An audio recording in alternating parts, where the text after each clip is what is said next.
हत्या के किसी भी केस को सुलझाने के लिए पुलिस सबसे पहले छानबीन करती है और हो सके तो अपने जासूसों की भी मदद लेती है।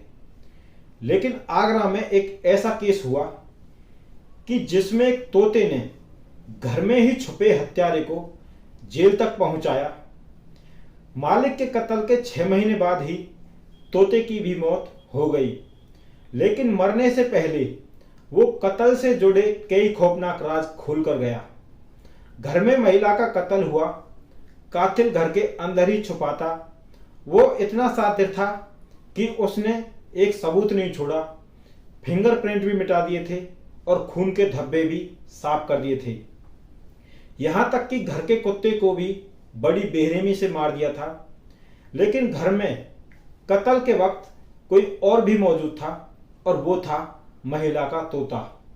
इस तोते ने अपनी मालकिन से वफादारी निभाई और घर में छुपे हत्यारे को सलाखों के पीछे पहुंचाया।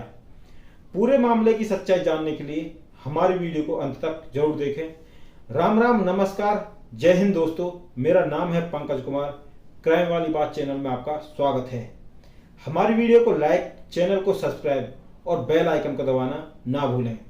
दोस्तों, यह घटना है उत्तर प्रदेश के आगरा की।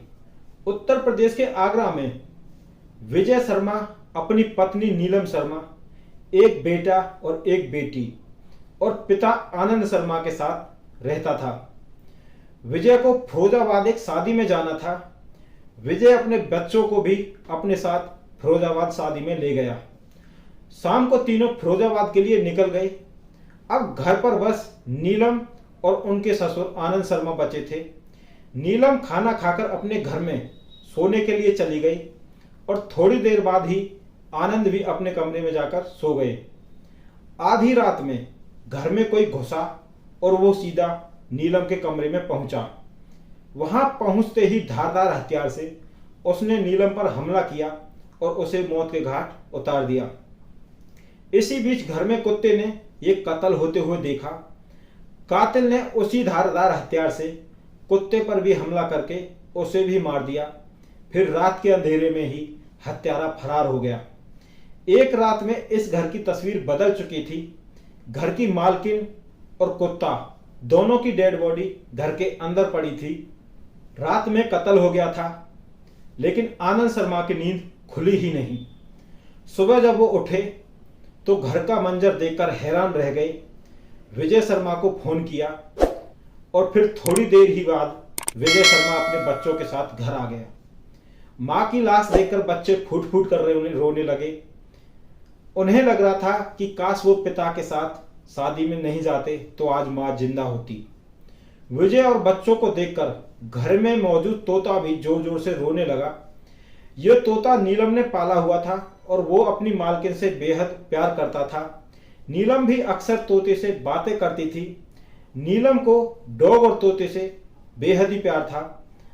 कत्ल वाली रात नीलम को बचाने के लिए उनका कुत्ता सामने आया, जिसके बाद उसको भी मार दिया गया।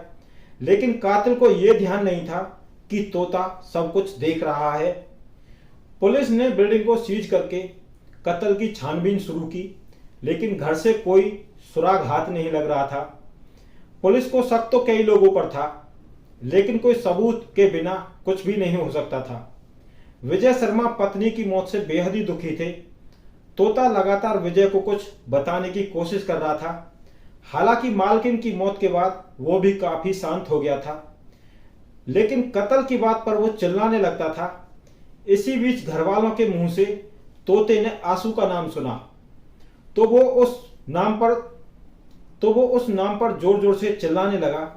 तोता ये बताने की कोशिश कर रहा था कि आंसू ने ही मालकिन का कत्ल किया है। कौन था ये आंसू जिसकी चर्चा घर पर हो रही थी, और क्या इसी आंसू ने वाकई नीलम का कत्ल किया था? पुलिस को बुलाया गया। विजय शर्मा ने पुलिस को बताया कि तोता कत्ल में आंसू का नाम ले रहा है। दरअसल आंसू विजय की बहन का बेटा था। उसका पूरा नाम आशुतोष गोस्वामी था। पुलिस ने तोते के बताने के बाद आशुतोष को गिरफ्तार किया और उससे पूछताछ की गई। वो मना करता रहा आखिरकार पुलिस की सख्ती से वो टूट गया। आंसू ने अपना जुर्म कबूल कर लिया और उसने बताया कि उस रात उसने ही अपनी मामी का कत्ल किया था और उनका कुत्ता सामने आया तो उसे भी उसने मार दिया। रिश्तेदार होने की वजह से आंसू अक्सर घर पर आता जाता रहता था। उसे पता था कि घर पर काफी ज्वेलरी और कैश मौजूद है। उसे यह भी पता था कि उस रात विजय शर्मा और बच्चे घर पर नहीं होंगे। ऐसे में कत्ल करना ज्यादा आसान होगा। बस इसी लूट के इरादे से उसने घर में घुसकर अपनी मामी का कत्ल कर दिया और उसे मौत के घाट उतार दिया। उसने सारे सबूत भी मिटा दिए थे, लेकिन उसे नहीं पता था कि नीलम का प्यारा तोता उसे सलाखों के पीछे पहुंचा देगा। इस केस में सालों तक सुनवाई होती रही। आंसू के खिलाफ वैसे तो ज्यादा सबूत नहीं थे, लेकिन तोते की गवाही को कोर्ट ने आधार बनाया। अब आखिरकार इतने सालों बाद आशुतोष को उम्र कैद की सजा सुनाई गई। नीलम की मौत के बाद तोता काफी दुखी रहने लगा था। वो बस कातिल के नाम पर चिल्लाता था। करीब 6 महीने बाद ही इस तोते की भी मौत हो गई, लेकिन मरने से पहले उसने अपनी वफादारी निभाई थी। कहते हैं ना, सच को कितना भी दबाओ एक ना एक दिन सामने आ ही जाता है। तोते की जिंदगी भी तब तक थी जब तक आरोपी बाहर था। दोस्तों, आप उस वफादार तोते के लिए कमेंट में 2 शब्द जरूर लिखें। आप अपने परिवार, माता पिता का ख्याल रखें और रिश्तों की अहमियत को समझें। खुश रहें, स्वस्थ रहें। मिलते हैं आपसे एक और सच्ची घटना के साथ अगली वीडियो में। जय हिंद, जय भारत।